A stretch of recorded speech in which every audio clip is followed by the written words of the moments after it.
როცა ვიცი რომ ციხეში არიან ჩემი მეგობრები და უდანაშაულო ადამიანები, მე იმის უფლება არ მაქვს რომ გავჩერდე. 50-ზე მეტი არის და მათ შორის არის ჩემი შვილი. These things need to be told, the stories need to be told, the violations need to be documented and shown.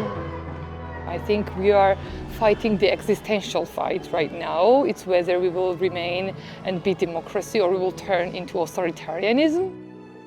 ეს პროტესტი არ უნდა გაჩერდეს, უბრალოდ ამას ხვდები და უკან დასახევი გზა არ არსებობს. Wherever I lose my hope, I always go there and I know that I will find power and I will find hope on the streets. გვერდში დავუდგეთ ერთმანეთს და მივიყვანოთ ეს საქმე ბოლომდე. გამარჯვება ხდე.